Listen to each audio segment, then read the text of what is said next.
as he was the young bat boy. What do you remember from that night?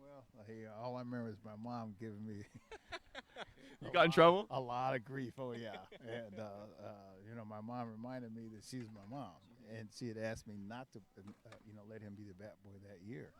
But what happened was I had cancer that winter, and so I wanted to give my son all I could because I didn't know if I was cured of cancer or what. And but it was Darren didn't even remember it, honestly. You know what I mean? But I talked to JT Snow at one of Darren's games because he works for Pac-12 Network. It was a tough league, and it is because I'm seeing some great arms here. Right now, it looks like the arms are ahead of the pitch. I'm sorry, ahead of the batters right now, but catch it. Yeah. 2 for 4 your son is today, and he's doing a pretty good job. Over to you. Let's play some baseball. And thank you, Scott. I always love to see the San Fran. Benoit flaps the glove a couple times, kicks and fires as the 0-2 should sharp in the ground towards Zamora. Zamora fields it, takes a couple steps, throws across the diamond, and just like that.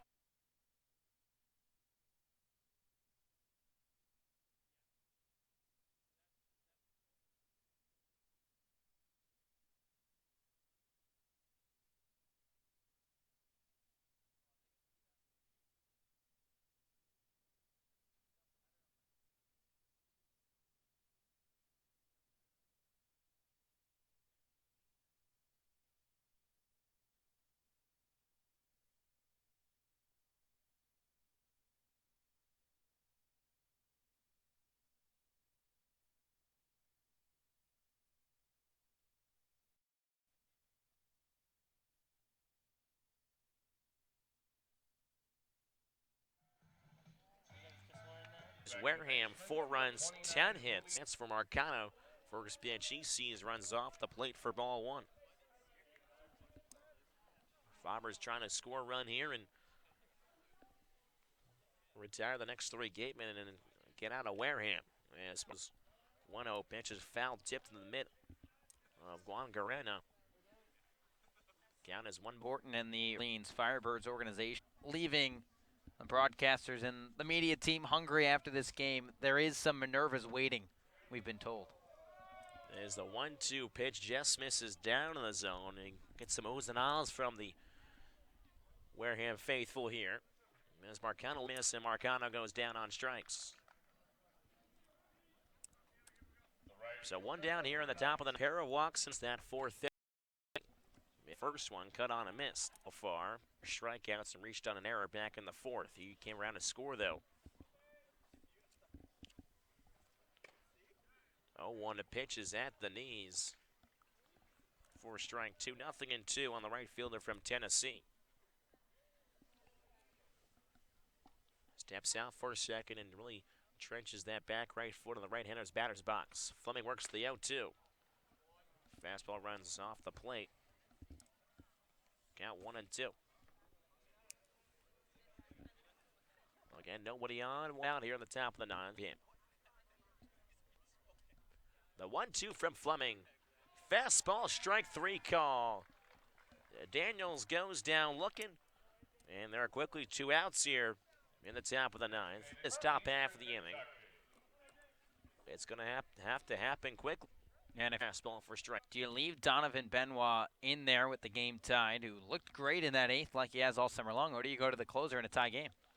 0-1 is cut on and missed by Lewis. 0-2 on the DH from Eastern Kentucky. And that's an interesting conversation because, Benoit was solid, but sometimes some guys don't have it. They're at least of the 1-inning relief, not maybe the long term. As the 0-2 to Lewis misses down on outside.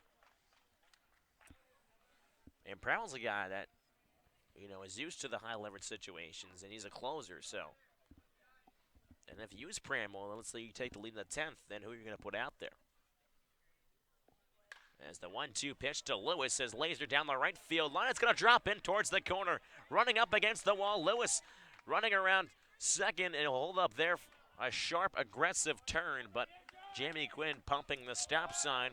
And the Firebirds have some life here with 2 outs in the top of the 9th as A.J. Lewis is able to reach base with a double.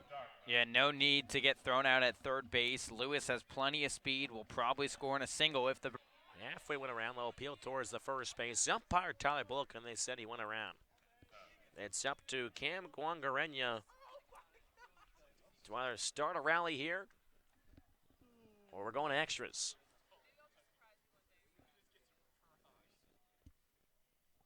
Renya, of course, had the game-tying RBI back in the 7th as Benoit's first pitch fastball misses outside.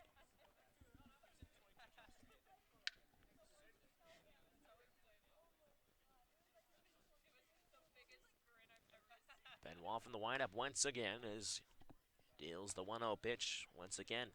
Can't quite nip the outside edge. 2-0 the count. Again, 8 lefties in this lineup as Guangarena dances around on the left-hander's batter's box. Open stance for him as the 2-0 pitch. Grounded on the ground towards first base to Emery. Picks it up himself, steps on the bag. A 1-2-3 inning worked by Benoit. And we are heading to extra innings. 9 innings are not enough as the Firebirds 4, the Gatemen 4. Listen to Firebirds Baseball on the Birds Broadcast Network.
For the first time this summer, we have free baseball here in the Cape Cod Baseball League. The Orleans Firebirds and the Wareham Gatemen tied at 4 as we head to the top of the 10th here at Spillane Field. William Fleming back out there for the Gatemen, set to face Eddie McCabe. First pitch to McCabe is swung on and missed for strike 1. McCabe 0 for 4 tonight. The 0-1 rocketed into shallow right center field for a base hit. And McCabe snaps his 0 for 4 skid, and he leads off the 10th with a bloop single. Well, that's if you want to manufacture runs, get the leadoff guy on base. That is just textbook baseball, and McCabe able to muscle one out towards right center field after they struggled a little bit today, but maybe all things going for the shortstop from Georgetown. Firebirds hoping to pick up their 3rd win this season. They're wrapping up a 3-game road trip here at Spillane Field. They played a game on the road at YD, then took a trip to Stony Brook Field against the Brewster Whitecaps. Now playing a West Coast team for the 2nd time this summer. They beat the West Division born Braves on the opening night of the season, and now they're trying to get the Wareham Gatemen on the road, and we'll see what the Firebirds will like to do right here.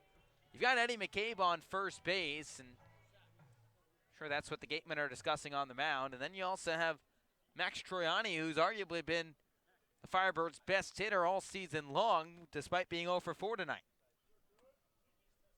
Again, probably one of the hottest bats on the team, and he is hitless tonight, as you mentioned. So Fleming's still out there for the Gatemen, runner on first base with nobody out in the top of the 10th. Firebirds and Gatemen knotted up at 4.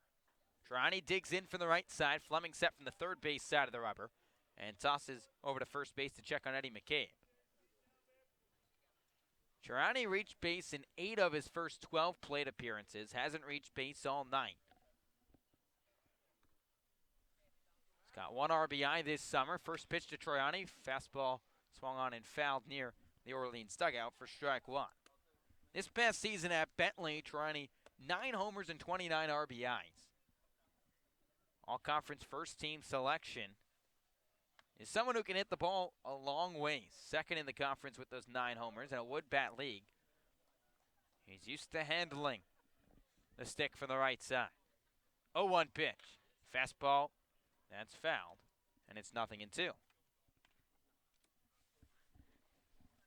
Eddie McCabe at first base, just 2 for 4 in stolen base attempts this past season at Georgetown. I already used Jordan Lala today, so maybe no pinch run threat to go to.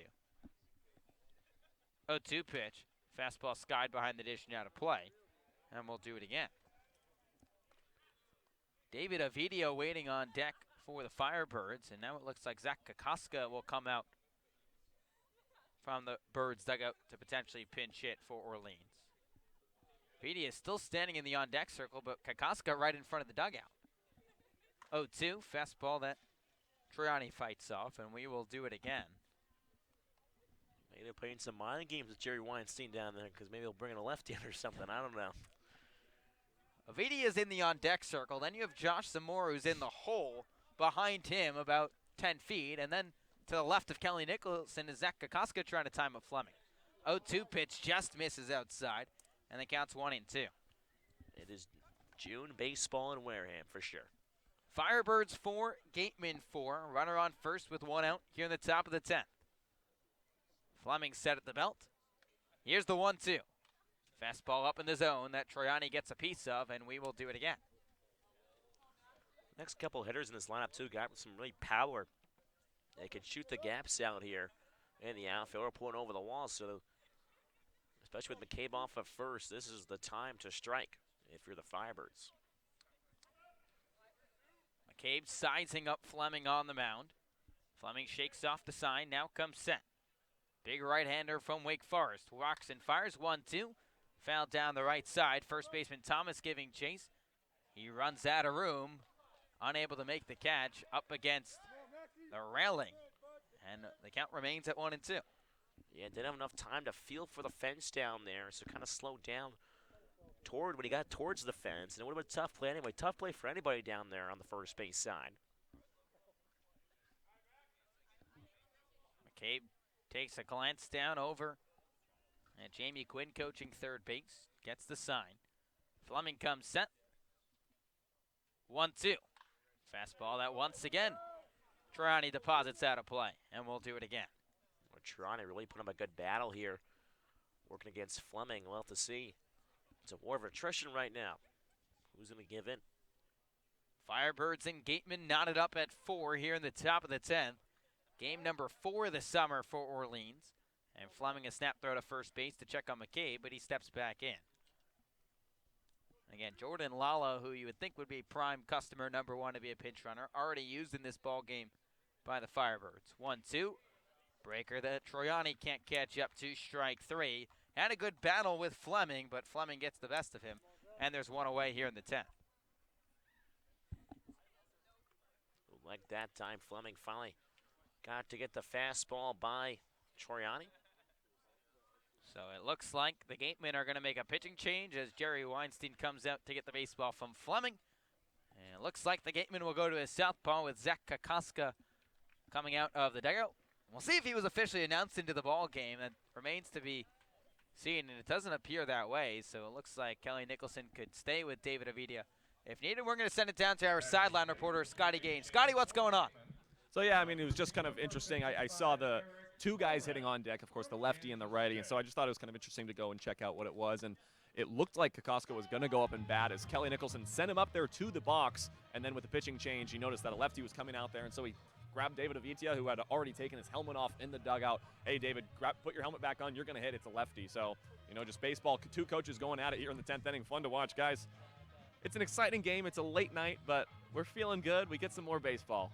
It's a whole lot of fun. Back to you, Josh. Free baseball. What could be better, Scotty? Fantastic, man. Firebirds and Gatemen squared up at 4 apiece here with one away in the top of the 10th. New pitcher into the ball game for Wareham. It's the southpaw Eric Torres from Kansas State. He pitched already for the Gatemen this summer. Picked up the win in their opener against the Brewster Whitecaps. Went 2 innings, surrendered 2 hits, no runs, no walks, and 2 Ks. And if Zach Kokoska were to hit, this would be his college teammate.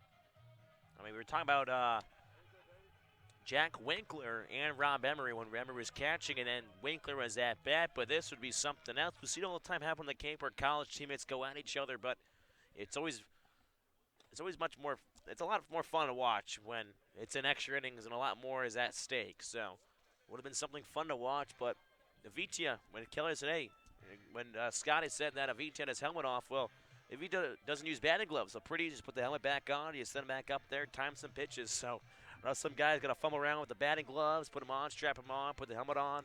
A lot goes into work sometimes with the, leg guards, elbow guards. And the other important thing, too, is Avidia was not announced. I mean, beg your pardon, Kokoska wasn't announced as a pinch hitter, so it's not like it can't go back to Avidia because Jerry Weinstein made the change before the announcement came up. So honestly, a potential blunder on Weinstein's part. Yeah, that's definitely true. That's you always see in the MLB where we always think of Pat Vendyke, for example, the ambidextrous pitcher when a switcher's at the plate and they can switch around and all that. But usually we see in the MLB where a guy comes up to the plate, then the pitcher is changed.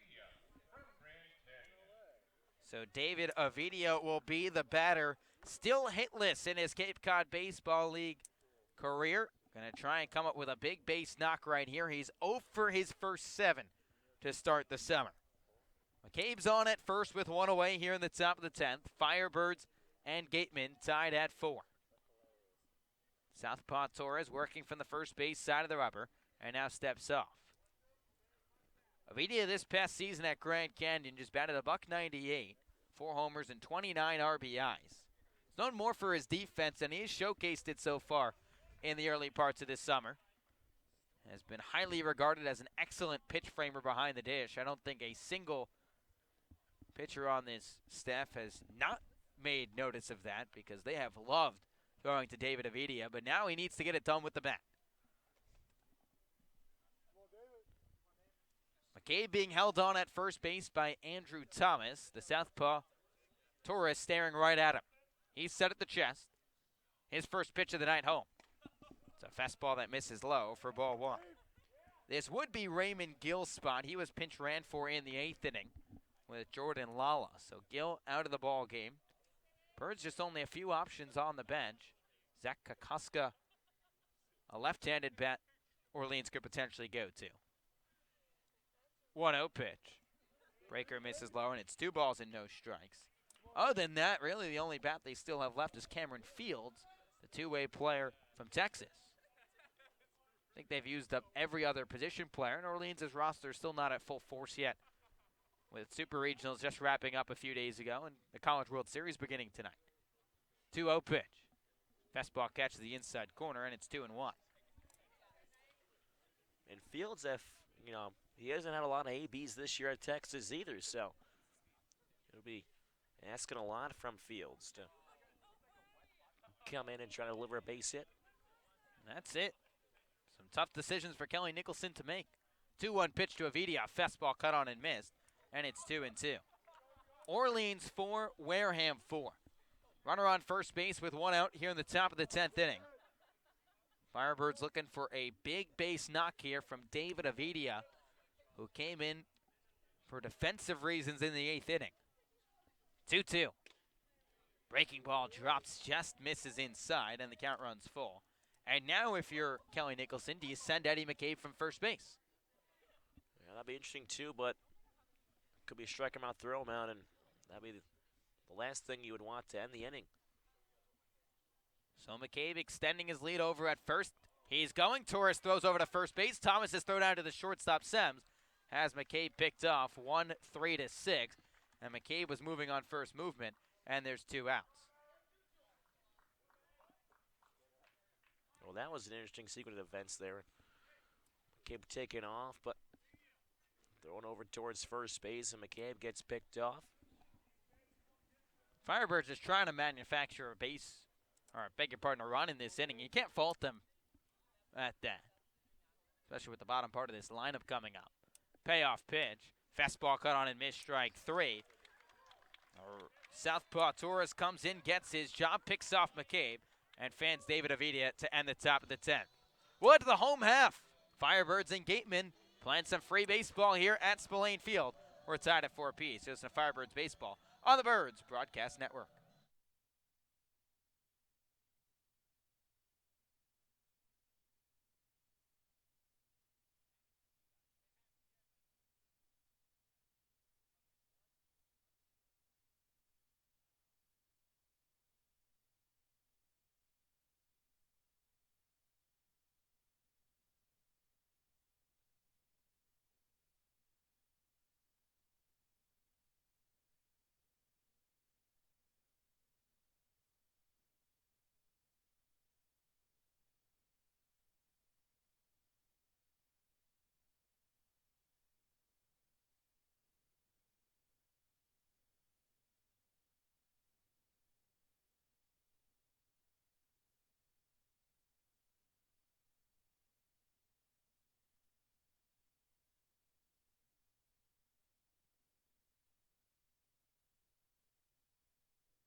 Bottom of the 10th here at Spillane Field. Orleans 4, Wareham 4, and Donovan Benoit back out there for his 3rd inning of work. He has been stupendous out of the bullpen for the Firebirds. 2 scoreless frames, has set down 6 of the 7 batters he's faced. He'll face the 6-hole hitter Ben Sems. First pitch from the right-hander, a fastball lined down the left side. Trevor Johnson charging on, dives, and makes the catch. Second web gem of the ball game for Trevor Johnson. Took away a leadoff base knock from Ben Sems, and there's one down here in the home half of the 10th inning. Wow, Dusty Baker talking about how some of the arms he has seen. Well, Trevor Johnson said, how about the gloves out here? It makes a web gem SC top 10 caliber play. Trevor Johnson, have a day, kid. Johnson was way deep in left field, came charging in, lunged out Superman style to his chest to take away the base hit. First pitch to Mike Antico misses outside for ball 1. And just the tip of the cap from Donovan Benoit applauding the junior from Dartmouth out in left field. 1-0. Fastball misses low, and it's 2 balls and no strikes. Mike Antico, the left-handed swinging junior out of St. John's, 0 for 3 today. Righty on lefty matchup, 1-1, I beg your pardon, and it misses low. And it's 2 balls and 1 strike. Firebirds 4, Gateman 4, 1 away here in the bottom of the 10th. Benoit working on his 3rd inning of relief. 2-1 pitch. A fastball chopped up the first base side, but foul, and it's 2-2. Antico did reach earlier in the ball game, was intentionally walked in the 4th inning before Jack Winkler delivered a 2 RBI single. And boy, would that be a fitting way for this game to end if Winkler were the hero. Committed 3 errors earlier tonight. 2-2. Breaking ball waved at and missed, strike 3. Avidia blocks it and applies the tag. It's Benoit's first K, and there's 2 down.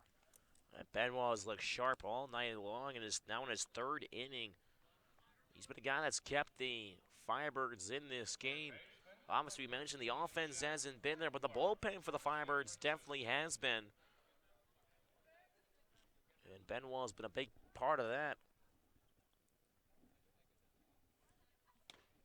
First pitch to Jack Winkler. Fastball that misses outside for ball 1. Firebirds jumped out to an early 1-0 lead after an infield RBI single for Raymond Gill in the 1st inning. 1-0 pitch from Benoit. Fastball catch the inside corner, and it's 1-1. Then Orleans tacked on 3 more in the third. The Gatemen answered with 3 of their own. Beg your pardon, that was the fourth. They answered with 3 of their own and then scored 1 in the 7th to tie it up. 1-1. Fastball cut on and missed, and it's 1-2. And Firebirds offense really has disappeared. They did not have a single hit in the 5th through the 8th inning. They've had 1 the last 2. 1-2 from Benoit. Breaking ball waved at and missed, strike 3.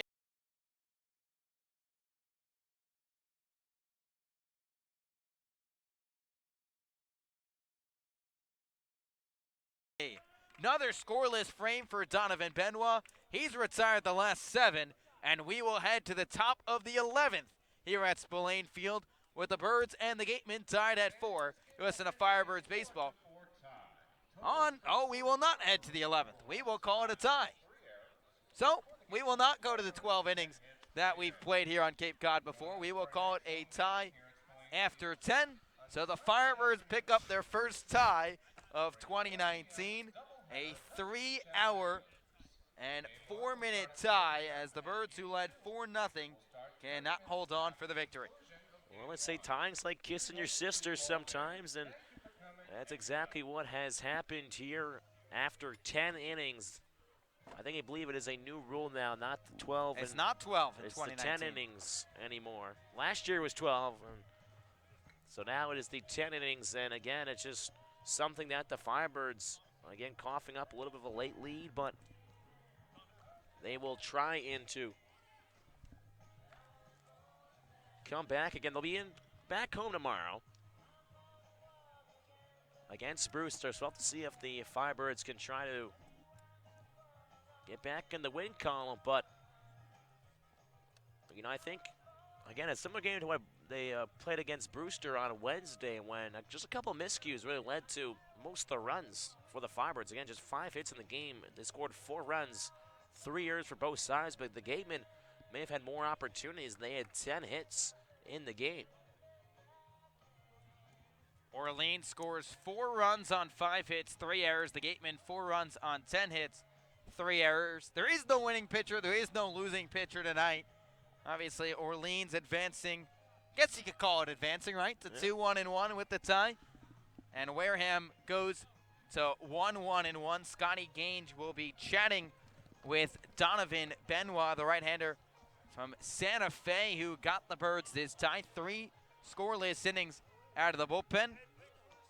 Benoit walking towards Scotty, now heading to the dugout to shake Kelly Nicholson's hands. We'll see if Scotty can track down Donovan, but what a performance for him. Retired the last 7, struck out the last 2, and Scotty is standing by with Donovan Benoit, the Birds baller of the game, who tossed the final 3 innings for Orleans. Of course, yeah, guys, here with Donovan Benoit. Fantastic outing tonight. Kept the game where it was in tough situations. How'd you get through that mentally? Just attacking with the fastball. We have really good guys behind me, so I'm going to throw it to contact, and, they're going to field and make the play, so why not let them hit it? You think each out gets a little bit more scary, especially when you're the visiting team and a walk-off can come at any point at any time. What were you working on tonight in terms of just mowing these guys down? It's the Cape, so obviously everyone, you're going to have a great time. It's summer ball. I'm just working on, getting outs, getting seen, and, if they walked it off, good, but good thing tonight they didn't. Donovan, you noticed, you said it's the Cape. There's guys from all over the country here playing together, and it seems like you've gotten to have great chemistry with these guys, and you've been dealing so far this year, haven't allowed 1 run all year long. For you, what's been motivating you to play well and play fantastically well with all these new teammates you have? This is a bunch of great guys, and I'm coming from a junior college. When you hear Santa Fe College come over the intercom, and other kids probably don't give you too much respect, but I've been on the big stage, and it's just having confidence, knowing that you can beat them, and so that's just how we do it. Well, you've been earning that respect, and I understand you have a shout out. Let's hear it, Donovan. I have a shout out to my dad and my family, and my other family over in Scotland. So. How's it going? How's it going, guys, in Scotland? Absolutely love that. Donovan Benoit, the player of the game, the Birds baller of the game. Donovan, congratulations. Great outing tonight, man. Thank you. Appreciate it. Guys, back to you. That was Scotty Gange with Donovan Benoit, the Birds baller of the game. And Orleans ties with Wareham here in 10 innings as the Firebirds advance to 2-1-1. Wareham is 1-1-1 on the year. And Thomas Cinderella, your thoughts from tonight at what started as a very sloppy game. Orleans did some really nice things late in the ballgame, especially from their bullpen. Oh, for sure, the bullpen was definitely a strong piece of this game. Obviously, Jared Lyons cruised through 3 innings, struggled in the 4th inning, but I think it was another good start from Orleans Firebirds starter. Again, the bats, they come and go at times, but they're still able to manufacture runs, which is definitely a good sign. They didn't get the hits that maybe the amount that they wanted, but they're still able to get on base, walks, hit by pitches, whatever you can get on base, even if it's an error, you just put the ball in play. And some of those balls were hard hit as well. Could have been a hit could have ruled a hit as well. So, you know, I think the longer and longer that this season goes on, we'll see the bats start to awaken. It's really what we see every single year. The bats, they're not going to come at first. You got to wait a little. But I think after some time, the hits will start coming, the runs will start coming. It's all going to come down to the pitching and the defense. And so far, the Firebirds, we saw a nice play by Trevor Johnson out there in left field. What a spectacular play. And, I mean, that was probably one of the best plays that we have seen probably maybe the last 2 years here on the Cape by Trevor Johnson. So I think the defense is definitely there. Obviously, some of the short hops out there, not maybe what you wanted, but obviously it's the gravel infield as well. Some of these guys maybe aren't used to the gravel infield. I definitely know maybe we never played on gravel infield, so just in a different surface out here compared to the turf back at school, the infield dirt, you know, whatever. And the Firebirds will now turn their attention to playing back at home. They end this 3-game road trip 1-1-1. They dropped a game against YD. They were able to take down Brewster and then tie with Wareham here at Spillane Field. We'll look around the rest of the Cape Cod Baseball League tonight. Katua beat up on Brewster 8-2. The Whitecaps fall to 0-3 on the summer. The Kettleers 3-1 now. Falmouth and Hyannis a 10-inning tie over at Arnie Allen Diamond. They tied 9-9. Chatham beat up on Harwich 5-0 as the Anglers continue their run in the East Division. And here at Spillane Field, the Firebirds and the Gatemen tie up at 4 apiece. And Thomas will head to tomorrow night against the Brewster Whitecaps in a rematch of just a couple nights ago, where almost similar to the beginning of this game, where Brewster really handed Orleans a couple runs early, and they took advantage. We'll have to see that again. If Brewster, again, they're going to minimize those defensive miscues that really led to most of the runs for the Firebirds last time. But last time they're in Brewster, we'll have to see how the Whitecaps can respond. They had a lot of hits in that game as well, but again, they just could not scratch the runs across when they need to. So that's a big theme for tomorrow's game. We'll have to see how Brewster will respond now that they're 0-3. The pressure's going to be a little more on it for the Whitecaps to win a game. So we'll see the Whitecaps and the Firebirds face off tomorrow. So Orleans and Brewster set for tomorrow, 7 p.m. first pitch at Eldridge Park. That'll do it here for us at Spillane Field. For our sideline reporter, Scotty Gange, my broadcast partner, Thomas Cinderella, our producer, Bryce Johnson, I'm Josh White saying so long and good night. We'll talk to you tomorrow evening from Eldridge Park. This has been Firebirds Baseball on the Birds Broadcast Network.